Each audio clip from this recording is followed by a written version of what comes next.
IP4 में क्या होता है मैम, इसमें जो है हमारा 128 बिट का इसका IP एड्रेस होता है मैम। और जो है अपना इसमें जो है, सॉरी, 16 बिट का होता है IP4 में, और 128 का आपका जो है IP6 में होता है। इसमें क्या होता है मैम, ये हमारे डेटा को शेयर किसी पर्टिकुलर सिस्टम को एड्रेस करता है मैम, जिसके द्वारा हमारा डेटा शेयर होता है और आइडेंटिफाई करता है। और IP6 जो है अपना जो है एक एड्रेस, देखो नए नए सिस्टम जनरेट हो रहा है मैम, तो उसके एड्रेस अलोकेट करने के लिए वो एक सिस्टम के अपने मतलब वो एड्रेस कम पड़ जा रहा है, तो इसमें IPv6 का यूज किया जा रहा है। ठीक है, थोड़ा सा ठीक है कंफ्यूजन ठीक है है। मैम, रिकॉल नहीं ओके कर पा रहा शिवानी, हूँ। Want to add something? Yes Shivani would like. Hello. Yes ma'am. Ma'am जो आईपी एड्रेस होता है, IP address stand for internet protocol. Ma'am basically ये एड्रेस होते हैं जो कंप्यूटर को असाइन किए जाते हैं, ताकि कंप्यूटर यूनिकली, ताकि कोई सा भी सिस्टम नेटवर्क में यूनिकली अपने आप को आइडेंटिफाई कर सके। जैसे क्लास में बच्चों के रोल नंबर होते हैं, बच्चों को यूनिकली आइडेंटिफाई करवाने के लिए, ऐसे ही ऑल ओवर इंटरनेट में अपने सिस्टम को रिकॉग्नाइज करवाने के लिए एक आईपी एड्रेस होता है। तो मैम आईपी एड्रेसेस हमारे पास दो टाइप के होते हैं, IPv4 एड्रेस और IPv6 एड्रेस। IPv4 एड्रेस होता है, वो होता है 32 बिट का, 32 बिट्स का। और जो IPv6 एड्रेस होता है वो होता है 128 बिट्स का। तो अगर IPv4 एड्रेस में बेसिकली हमारा IPv6 एड्रेस इसलिए आया है क्योंकि IPv4 एड्रेसेस लिमिटेड थे। उसमें सिर्फ और सिर्फ हम 3.2 बिलियन के अराउंड हम लोग एड्रेसेस अलॉट कर सकते थे सिस्टम को। तो उसके ड्रॉबैक को फुलफिल करने के लिए हमने IPv6 इंट्रोड्यूस किया है। Thank you. Very good Shivani. Now you can ask question, person of your choice, whom do you want to ask?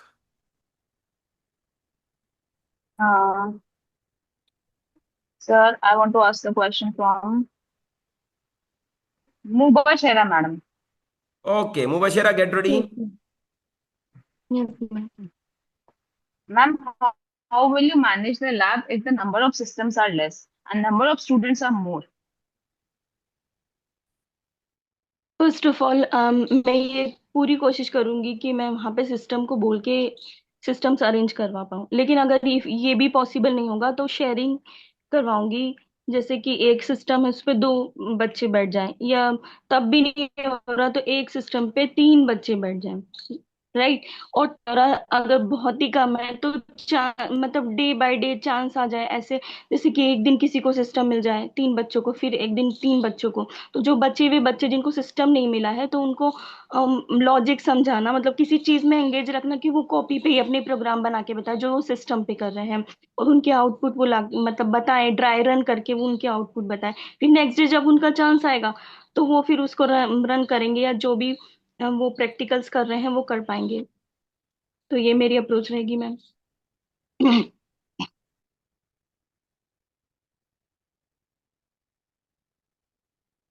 Shivani, are you satisfied? Yes, sir. Giving chance to Mubashira. Mubashira, whom do you want to ask question? Any of the person your choice. Garima ma'am से। Okay. Ma'am अगर PTM में कोई parents cooperate नहीं कर रहे हैं, कि वो आपको ही ब्लेम कर रहे हैं कि रिजल्ट बहुत खराब आया है, तो इट इज योर रिस्पॉन्सिबिलिटी कि आप ही ने अच्छे से नहीं पढ़ाया है, बच्चों पे ध्यान नहीं दिया। और ये मोस्टली केसेस में होता भी है कि अगर पेरेंट्स बच्चे अगर ठीक से नहीं करते तो ब्लेम पूरा टीचर पे आ जाता है। तो आप इस सिचुएशन को कैसे हैंडल करोगे? ओके।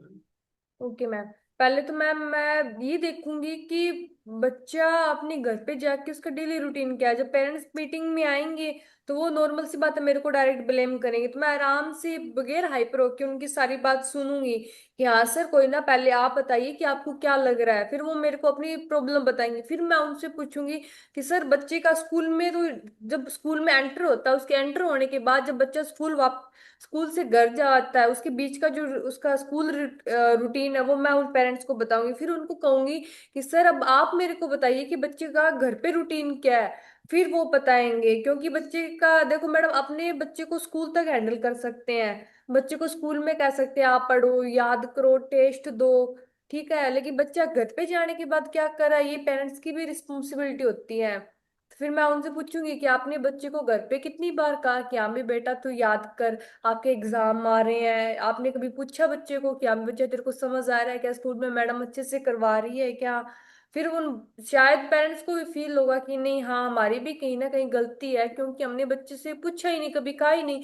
अगर बच्चा स्कूल से आने के बाद शाम तक खेलता ही रहता है बाहर, तो शायद पेरेंट्स नहीं कहते कई बार कि हाँ भाई बेटा बस अब आप क्लास में आओ, सॉरी अंदर आके बैठो, अपने रूम में बैठो और अपना स्कूल का जो होमवर्क है वो याद करो, वो होमवर्क कंप्लीट कर लो, जो याद करने के लिए दिए हैं वो भी याद करो। अक्सर पता है क्या होता है कि बच्चे घर पे जाते हैं, अपना होमवर्क कंप्लीट किया, उसके बाद याद कुछ नहीं करते। पेरेंट्स को ये लगता है कि हाँ भाई हमारा बच्चा पढ़ लिया और काम भी कर लिया और याद भी कर लिया, बस अब काम खत्म हो गया, बच्चे को फोन दे दो या टीवी देख लो, या बच्चा बाहर खेलने के लिए चला जाता है। होमवर्क करना एक अलग होता है, और जो उस क्लास में उसको काम करे वो याद करना अच्छे से, वो चीज अलग होती है। तो बच्चे को घर पे पेरेंट्स को दोनों चीज वो प्रॉपरली करवानी चाहिए, तो इससे अच्छे रिजल्ट भी अच्छा आएगा, और वो ये भी नहीं कह सकते फिर क्या मेरी टीचर की गलती है। Okay ma'am. Very good. Now giving chance to Garima. Garima, have one question from Mr. Narayan. Okay. Hello sir. Hello ma'am. Sir आपका सब्जेक्ट कंप्यूटर है, राइट? हाँ मैम। ओके। तो सर मान लीजिए कि आपकी क्लास में सारे बच्चे कंप्यूटर लैब में बैठे हैं, और एक बच्चा जो नोटी है, उसने क्या किया कि अपने को पता है बच्चा नोटी है, लेकिन गलती से कंप्यूटर की कोई भी सिस्टम या सीपीयू मान लो आप, सीपीयू गलती से उसका हाथ टच हो गया, वो सीपीयू नीचे गिर गया, लेकिन उसने जानबूझ के नहीं किया, गलती से हुआ है। लेकिन उसके कुछ क्लास के स्टूडेंट क्लासमेट उसके कुछ ऐसे हैं जिनके साथ उसकी बनती नहीं है, तो वो अपने को कहते हैं कि मैडम इसने जान करके किया है। ठीक है सर, इसने जानबूझ के सीपीयू को नीचे गिराया, और अपने को ही पता है ये क्लास से बच्चा बहुत नोटी है, तो आप क्या उस बच्चे की बात को मान लोगे, या फिर सारा कुछ देखोगे कि हाँ भाई कंप्यूटर सीपीयू गिरा कैसे है, इस सिचुएशन में आप कैसे डील ठीक, करोगे? Thank you ma'am. Okay, thank you. Thank you ma'am. जैसे हमारे लैब है, लैब में बच्चे बहुत सारे जो है जब अपने चलाते रहते हैं तो कुछ बच्चे नटी भी रहते हैं, तो उस सिचुएशन में आपने बताया कि वो गलती से नहीं गिरा है, मतलब उनकी गलती से नहीं है, वो ऑटोमेटिकली मतलब वो विदाउट गलती के गिर गया है वो। पर कई बच्चे उनके जो एक प्रकार का जलसी भाव जो रहता है वो उन ब्लेम कर देते हैं उन पर। तो मैं सबसे पहले तो वैसे उनसे ही पूछूंगा, बच्चे से बात करूंगा कि बेटा कैसे गिरा, किस तरीके से गिरा, वो उनकी बातों को मैं ध्यानपूर्वक सुनूंगा। बाकी बच्चे का सुनूंगा, उनका इंटेंशन क्या है समझने का प्रयास करूंगा। और जहां तक जैसे लैब में एक कैमरा वगैरह भी लगे रहते हैं, तो उनसे भी मैं वेरीफाई करके देखूंगा कि बच्चा वाकई में जो बोल रहा है वो बच्चा सही है कि गलत बोल रहा है, बाकी बच्चे गलत बोल रहे हैं कि ये बच्चा गलत बोल रहा है। तो वहां से मैं वेरीफाई करूंगा। और उसके बाद जो है उसको बाद जो बच्चे उनको ब्लेम कर रहे हैं उसको मैं समझाऊंगा कि इस तरीके से आपसे दुश्मनी में, आपके फ्रेंड है, आपके साथ पढ़ रहे हैं, एक दूसरे से मिलकर रहना है, एक दूसरे का हेल्प करना है, इस तरीके से हमें व्यवहार नहीं होना चाहिए। ये हमारे छोटे भाई की तरह है, बड़े भाई की तरह है, आपस में हमें मिलकर पढ़ना चाहिए, जो भी डिस्कशन करना है पढ़ाई पर करना है। इस तरीके से जलसे से हमें कभी आगे नहीं बढ़ पाते हैं। तो ऐसे थोड़ा सा मैं मोरल वैल्यू का एक गाइड करूंगा और समझाऊंगा मैं। Okay, giving chance to Mr. Narayan. Narayan, I have one question from Manisha madam. Hello. हाँ मनीषा मैम। Yes sir. जैसे मैम आपके क्लास में एक स्टूडेंट है जो 2-3 दिनों से नहीं आ पा रहे हैं। अब उसके पेरेंट की डिमांड है कि जो आप पढ़ा रहे हैं उसका व्हाइट बोर्ड का फोटो खींच उसको व्हाट्सएप करें, जिससे उनके बच्चे जो घर पर ही उसको होमवर्क का जो भी दिया जा रहा है या जो पढ़ाया जा रहा है उनको कर सके, नोट वर्क पूरा कर सके। तो आप इस सिचुएशन में कैसे करेंगे? क्या आप उसको फोटो खींच कर देंगे या अन्य तरीके से हैंडल करेंगे, कैसे करेंगे?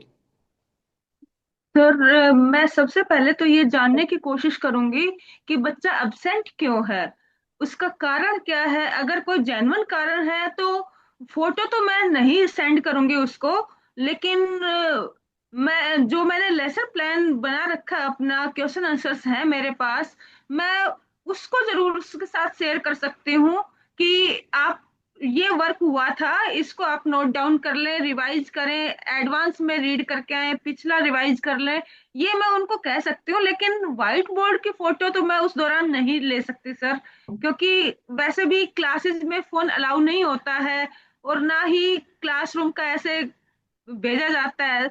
लेकिन बच्चे की हेल्प जरूर करूंगी। अगर बच्चे को जेन्युइन कुछ रीजन है जिसकी वजह से वो छुट्टी पर है, तो उसको हेल्प करनी ये हमारा कर्तव्य है सर। लेकिन Okay, जी हाँ सर। ठीक है Manishka मैम, ji, ठीक है मैं पूछ। you answered well. Now giving chance to Manisha madam, you ask one question from Resham. जी sir. Hello Resham ma'am. Hello ma'am. Ma'am, अगर आपको कोई ऐसा काम दिया जाए जिसके लिए टाइम लिमिट बहुत कम है और काम बहुत ज्यादा है, तो आप उसे कैसे पूरा करेंगे? जी मैम, जैसे कोई भी काम है तो मैं उसमें जो मेन मेन, जैसे जो जरूरी है, मेन मेन टॉपिक्स है, पहले मैं वो कंप्लीट करूंगी और बाद में जो बचा हुआ काम है उस पे फोकस करूंगी। जो मेन मेन हाइलाइट्स है मतलब पहले उनको कंप्लीट करके जो बाद में बेसिक चीजें हैं उनको बाद में पूरा करूंगी अगर टाइम है तो। अगर नहीं है तो मैं जो ज्यादा जरूरी है मतलब वो करके मैं उसको फिनिश कर दूँ। जी मैम। दूसरा Okay. मैम, मैं थोड़ा सा ऐड करना चाहूंगी कि उस दौरान हम अपने पर्सनल काम को, जो कि बहुत ज्यादा इम्पोर्टेंट नहीं है, उसको छोड़ के हम वो काम पूरा करेंगे जो हमें मिला है। Very good. Amrita want to add something. So giving chance to Amrita. Yes, Amrita, what do you want to add? Sir, school तो सबके होते हैं, तो I will ask some help from other teacher and तो ऐसे करके sir हो जाते हैं, सब लोग कुछ कुछ करते हैं, अगर मिलजुल के कोई भी मुश्किल से मुश्किल मुश्किल काम निकल आती है। Okay. Shivani also want to add something. Yes sir, सबसे पहले मुझे नेचर देखना होगा काम का कैसा है। जैसे अगर काम में क्या है, अगर काम में अगर क्वालिटी चाहिए या क्वांटिटी चाहिए। अगर टाइम कम है तो भाई क्वालिटी से कॉम्प्रोमाइज होगा, ये चीज मुझे जो भी हेड है जिसे मुझे काम अलॉट किया है वो उसको समझाना पड़ेगा कि अगर आपको काम ऑन टाइम चाहिए या तो मुझे थोड़ा सा टाइम एक्सटेंड करके दीजिए, और अगर टाइम एक्सटेंड नहीं कर सकते तो मुझे मतलब एक्स्ट्रा टीचर्स प्रोवाइड करवाइए ताकि मेरा वर्कलोड डिस्ट्रीब्यूट हो सके और टाइम और काम टाइमली हो सके। या फिर मुझे अर्जेंसी बताइए कि इतने वर्क की अभी अर्जेंटली नीड है ताकि उतना काम मैं डिलीवर करवा सकूं। बस सर यही है। Very good. Yes, Shivani. Have your question from Mubashira? Hello ma'am. मैम आपके hello ma'am. According student teachers ratio क्या होता है क्लासरूम में? और अगर आपके क्लासरूम में मतलब लिमिट से ज्यादा बच्चे हैं तो आप कैसे उनको हैंडल करेंगे? क्योंकि हर एक बच्चे की इंडिविजुअल नीड्स अलग होती हैं, तो उसके अकॉर्डिंगली आप कैसे हैंडल करेंगे क्लासरूम सिचुएशन को? Thank you for the question ma'am. Ma'am according to me ratio होना चाहिए 20 स्टूडेंट्स पे एक टीचर प्रोवाइड कराया कराया जाना चाहिए। है तो इतना नहीं, लेकिन इतना होना चाहिए, क्योंकि ज्यादा बच्चे होते तो वो मैनेज नहीं हो पाता, हर किसी की नीड्स हम फुलफिल नहीं कर पाते। और अगर ऐसा नहीं है तो हम ग्रुप्स बना देंगे, ग्रुप्स उसका एक मॉनिटर बना देंगे, एक हेड बना देंगे। जो बच्चे हैं उनकी रिक्वायरमेंट्स को वो लिख लेगा, मतलब वो कैसे उनकी नीड्स है अंडरस्टैंड करने की कोई भी चीज की। जो पुअर स्टूडेंट है तो वो उसकी हेल्प कर देगा, अगर वो तब भी नहीं कर पा रहा है तो फिर हम करेंगे। और इस तरीके से ग्रुप्स में डिवाइड करके क्लास को हम ज्यादा बच्चों को एक टीचर से मैनेज करवा सकते हैं। Anybody want to add something? Okay, Amrita, add. You have 1 minute. Sir, government का रूल्स है कि 40:1 टीचर होना चाहिए पहले।